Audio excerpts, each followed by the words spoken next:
Hello everyone, Al from Point of Insanity Games Studio, and this is going to be a more or less impromptu episode of Geekery in general, and that's because this is actually a very recent development in the role-playing game industry.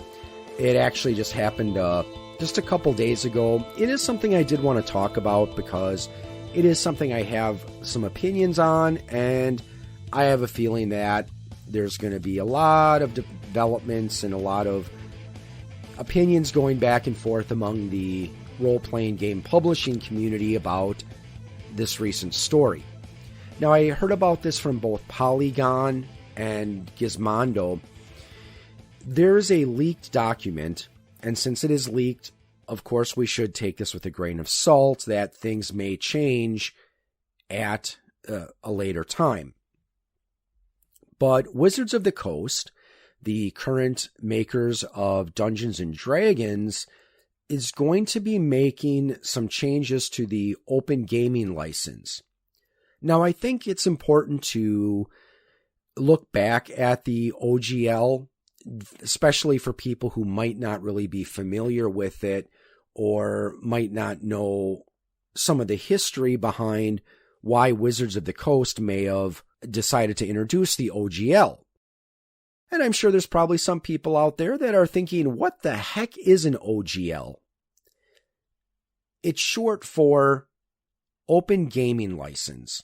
And essentially this was a legal document that Wizards of the Coast released around the time that the third edition of Dungeons & Dragons came out, that would allow people to create and sell their own content that used the Dungeons & Dragons rule set, then known as the D20 system, without having to get any sort of license or having to pay any royalty fees to Wizards of the Coast. That might be changing in some situations in the near future. But to really understand, we have to go back to a simpler time, the 1990s. Imagine that you were a gamer back then, and you just signed up for AOL, and you just got connected to this newfangled thing called the Internet. Well, the Internet wasn't exactly new back in the 90s. It had been around for a while, but it was used primarily by governments, institutions, universities, the military, and businesses. But around the 1990s is when we started to see consumer internet become more common. So now anyone with a computer and a dial-up connection could now log on to this World Wide Web where they could look up the news, weather, information on their favorite sports team, maybe look up some spoilers for that upcoming blockbuster movie that everyone's talking about. And people definitely were not using the internet to look up pictures of naked people. No, really, people really weren't. Well, anyways, so let's say you're, by the time you got internet back in the 90s, you had been a gamer for a while, and you decided to sign up for a GeoCities website. I am seriously dating myself by mentioning GeoCities. And I admit, yes, I used to actually have a GeoCities website as well. But by this time, you've been playing D&D for a while, and the main edition back then would have been 2nd edition, though basic D&D was still in production, and a lot of people still liked 1st edition. So maybe by this time you had written some homebrew adventures, and maybe you've made up some magic items or some new spells. Maybe you designed a new character class. Maybe you created some new monsters. And since your gaming group enjoyed the adventure or liked the magic items or the monsters or the whatever new class you created, you decided that you wanted to share with your fellow gamers. You don't have any interest in making money off of it. You just want to give other people a chance to see your ideas and maybe see if it'll help them. So you create your GeoCities website, and then you put up some new monsters or magic items, or maybe just an adventure you wrote. Seems innocent enough. But then TSR finds out, and they send you a cease and desist letter asking you to take it down because those homebrew spells or monsters or magic items or adventure that you made is infringing on their copyright.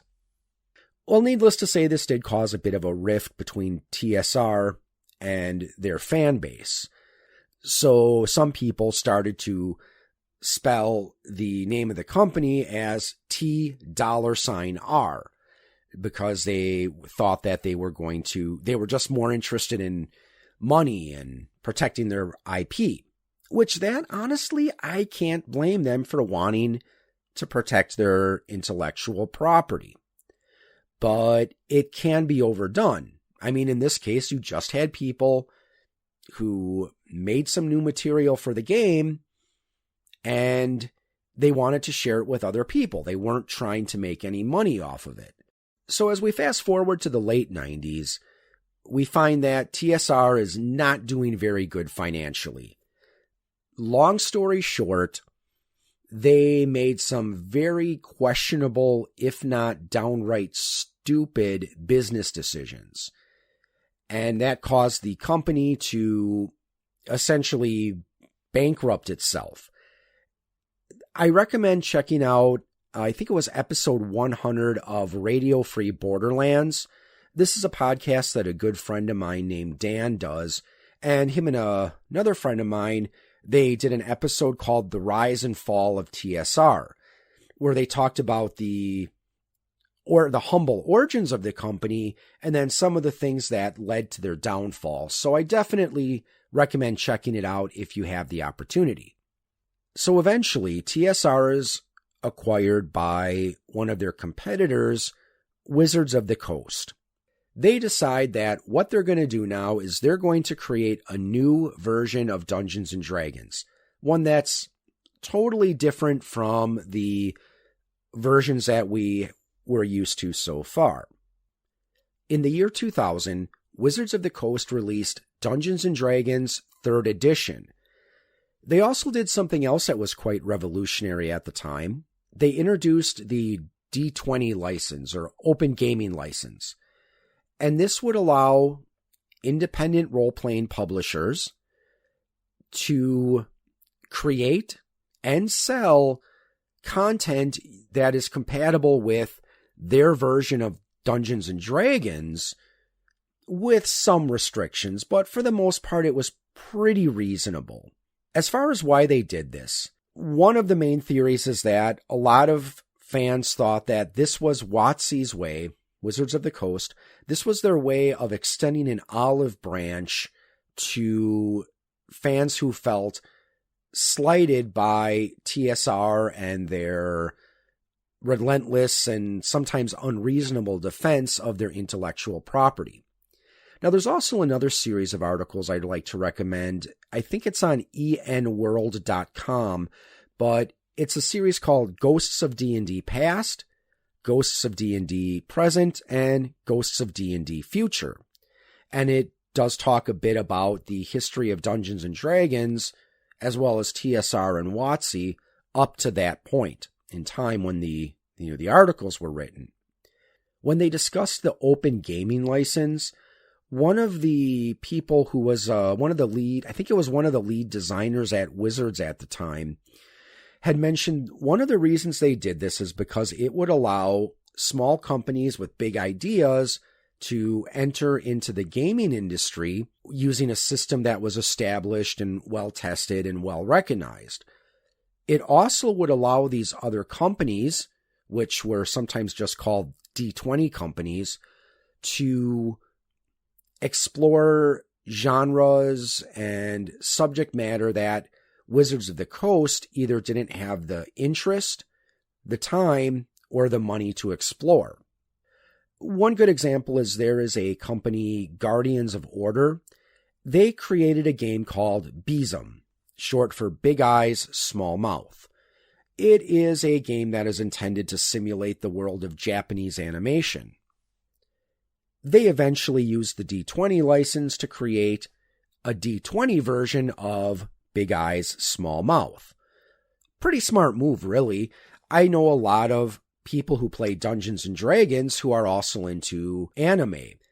So the chance for them to play a character that was similar to a Pokemon trainer or Sailor Moon or one of the Mighty Morphin Power Rangers was certainly appealing to them, and chances are Wizards of the Coast really didn't have any intent to create any Japanese animation inspired role-playing games, so it definitely helped fill a certain niche. This led to something that has been called the D20 boom.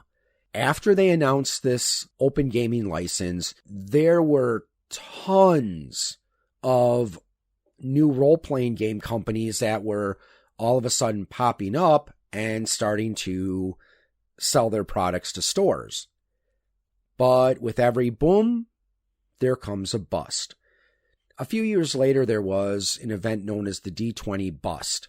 And a lot of these companies either went out of business, or some of them that were a bit more stable, they would go on to start developing their own unique systems because they found out it was harder to get some of their products into stores because there was a glut. There was just too many OGL D20 system products out there.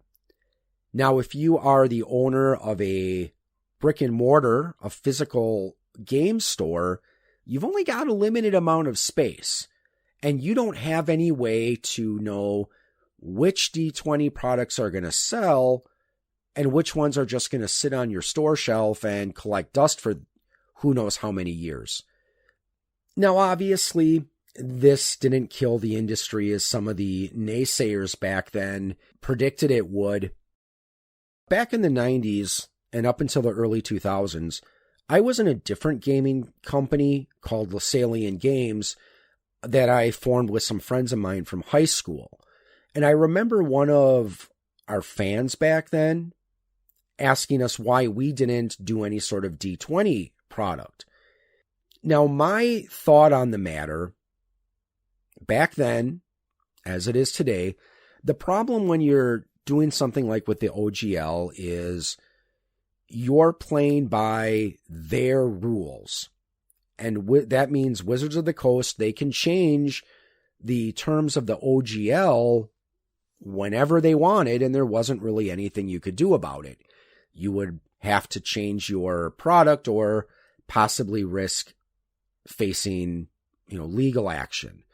I don't think Wizards of the Coast ever went after any small companies, though. I mean, it probably just wouldn't have been worth the time and money and effort to do that, and not to mention it wouldn't make them look very good in the eyes of the role-playing game community.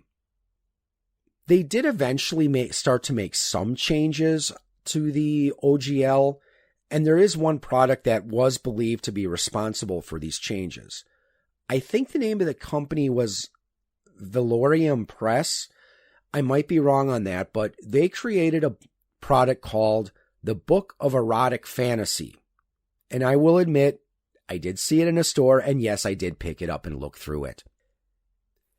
The purpose of this book was to introduce sexuality and more sexual content into Dungeons and Dragons. So you can kind of see where this gray area was. Now, when I remember looking at it, there were pictures in there, not drawings or paintings, but pictures of full frontal nudity.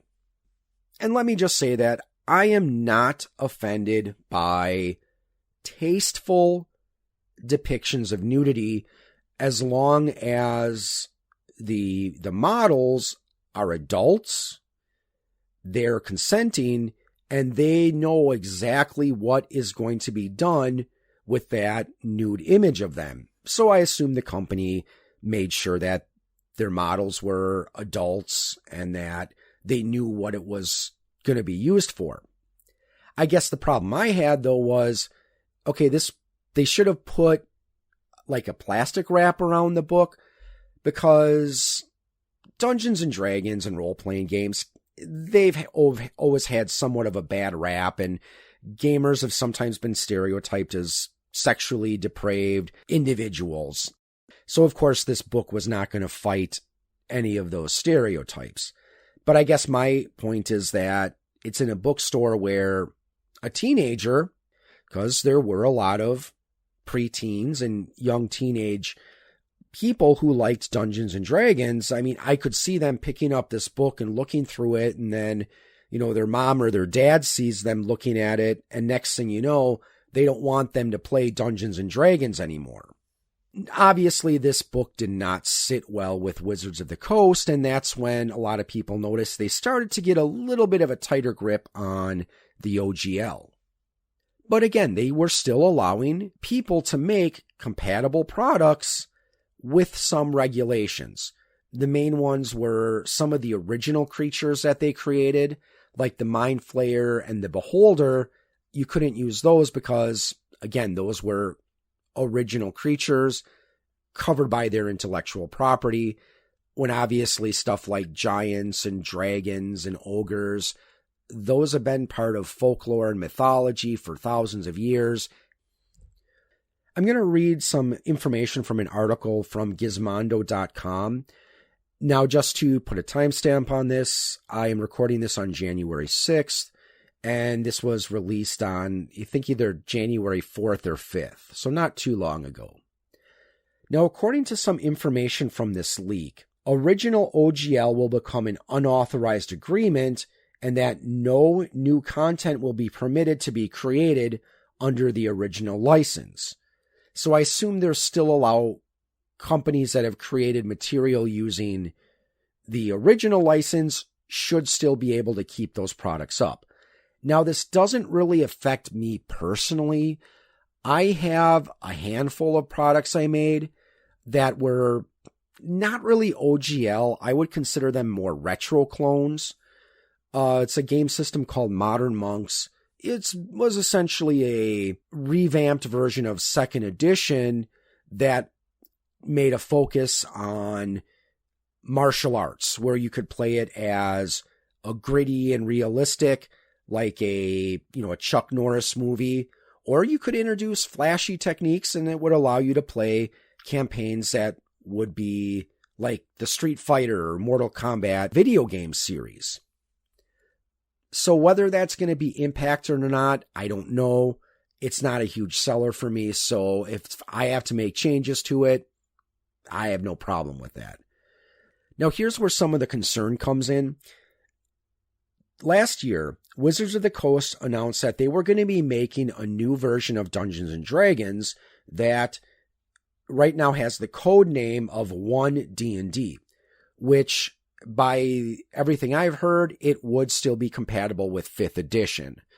Because one of the things that older gamers liked about basic D&D, 1st and 2nd edition, is that they were compatible enough with each other that you could use material from, let's say, a 1st edition Dungeons and Dragons module in a basic Dungeons and Dragons campaign without having to do a lot of changes or modifications. Then 3rd edition came out and it was entirely different. And then 4th edition came out and it was completely incompatible with 3rd edition.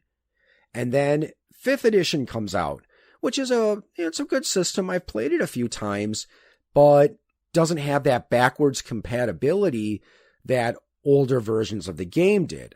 So you would essentially have to revise and revamp your entire character. So if you had like an old 2nd edition character lying around and you wanted to bring them into 5th edition, might be a bit of a challenge in order to bring them up to the new edition. Based on the leaked information, it seems that the new document is going to be about 10 times longer than the original OGL. The original was less than 900 words long, whereas the new one is over 9,000 words long. Now, some of the stuff that we know so far does actually make sense. Like I said, I can't fault Wizards of the Coast for wanting to protect their intellectual property. One of the things they mention in this article is how they have to accommodate new technologies, specifically blockchains and NFTs. Another aspect that's going to be a huge change in the OGL, the new version, is going to be a stronger stance against content that could be seen as racist, sexist, homophobic, transphobic, bigoted, or otherwise discriminatory. And again, I can't blame them for taking that stance. This does actually fall in line with some of Wizards of the Coast's initiatives over the last few years. They have been trying to shoot for more diversity. I did notice that in the 5th edition Player's Handbook. So not all of the characters you saw were white males and white females. They started to show characters that had black skin color and darker skin colors. So they're trying to make more characters that are black, Hispanic, or Asian. And there's absolutely nothing wrong with that. Another reason I think they're taking this stronger stance against that type of context has to do with some stuff that's been happening in the RPG industry over the last few years. To make a long story short, there was a company that was using the name TSR Games under a licensing agreement to distribute some products. But then Ernie Gygax Jr., the son of the late Gary Gygax, he started to create his own version of TSR. So there was a little bit of litigation between them, but they agreed that TSR Games could use TSR by paying it was a very minimal licensing fee. So it seemed pretty reasonable. But there have been then a lot of other controversies regarding what some people call new TSR. For example, they're making a game called Star Frontiers New Genesis. Star Frontiers was a game that was made by the original TSR.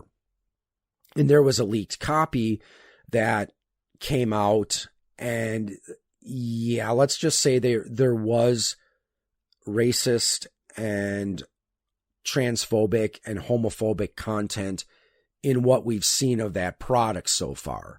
So needless to say, that's caused a lot of people in the industry to try to distance themselves from that company. Not only that, some of the people involved in this game were known to post very vile things on Twitter and other social networking sites. Some of the other people in the company have said some stupid things, and yeah, it's just been a huge, huge mess. So that's why I can certainly understand why Wizards of the Coast wants to really set themselves apart from that company. Another new aspect of technology that they're going to address with this new version of OGL is crowdfunding. There have been several companies that have created Kickstarters or other crowdfunding projects where they raised significant amounts of money in order to produce their products. So it seems Wizards of the Coast wants a piece of that action. According to the article on Polygon, Wizards is going to be asking for a royalty fee depending on how much your Kickstarter raised.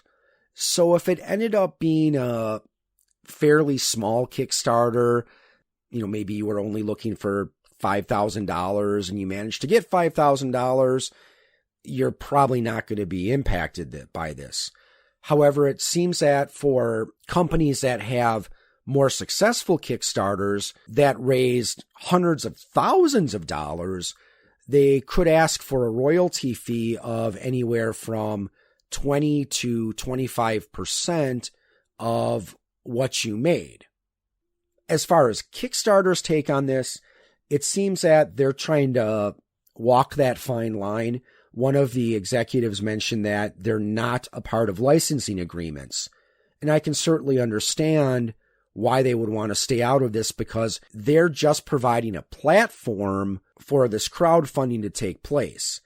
They really don't have any power over what happens with a Kickstarter once it is successfully funded. Now, perhaps the companies that'll be hit the hardest by changes in the OGL will be ones that have made over $750,000 a year or more by selling OGL products. And this is where I can certainly see a lot of people losing trust in Wizards of the Coast. One company that comes to mind is Piazzo Publishing. They're the publishers of the Pathfinder role-playing game. So I could certainly see this as Wizards trying to get money from them. And from what I understand, those two companies have a bit of a storied history with each other. Many years ago, Wizards of the Coast was working with Piazzo to create a new version of Dungeons and Dragons. Eventually, they decided they didn't want to do it anymore. So what Piazzo did is they took all of this work that they put into this new version of Dungeons and Dragons, and they released it as their own game, Pathfinder. So whether they're intentionally trying to cripple a major competitor, I don't know. But there are a few other companies that could also potentially be impacted by these changes. Now, I'm sure as more people start to learn about this leak, and also we start to get more information about the new terms of the updated OGL, I'm sure a lot of people are going to have very negative opinions about Wizards of the Coast. I don't know if they're necessarily trying to cripple their competition, though. I remember reading in an interview with I think it was one of the brand managers or lead designers of Dungeons and Dragons, is one of the obstacles they face is Wizards of the Coast is now owned by Hasbro. And Hasbro requires each one of their brands to make a certain amount of money each year. If my memory serves me correctly, I think it was $50 million. This was like probably 10 years or so ago, though, so it may have changed. Now, in the case of Wizards of the Coast, the problem they face is that Hasbro sees Dungeons and Dragons and Magic the Gathering as two separate brands. And the person they were interviewing said that they had no problem bringing in that money with Magic the Gathering, but sometimes they were struggling to meet that quota with Dungeons and Dragons. So needless to say, if you want to see the D&D brand continue, Wizards of the Coast is going to have to make sure that it's financially successful. Otherwise, Hasbro might cut their funding for that particular brand, or maybe even get rid of it altogether. So what is the future going to hold? I don't know. I really don't. I could see one potential outcome as we start to see more independent companies start to develop their own original systems instead of focusing on the OGL products. Maybe backlash will cause Wizards of the Coast to lighten up with some of the new terms of the updated OGL. Maybe they'll crack down even more. Who knows? But in any case, I just hope that it doesn't tear apart the RPG community any more than it is already, because let me tell you, and again, I'm not going to get into this now, not a topic for this particular episode, but unfortunately there are some rifts and there are some serious divisions within the role-playing game community, but as I said, not something I'm going to discuss right now. Well, all we can really do is just wait and see and hope that, things turn out okay. And I don't think that these changes are going to destroy the role-playing game industry, but I do see the potential for it to have some negative repercussions for Wizards of the Coast. Thanks for listening, and we'll talk to you next time. You have been listening to a presentation of Point of Insanity Game Studio. Visit us on the web at poigamestudio.com. Follow us on Twitter at poigamestudio. Look us up on Facebook and email us at poigamestudio@gmail.com.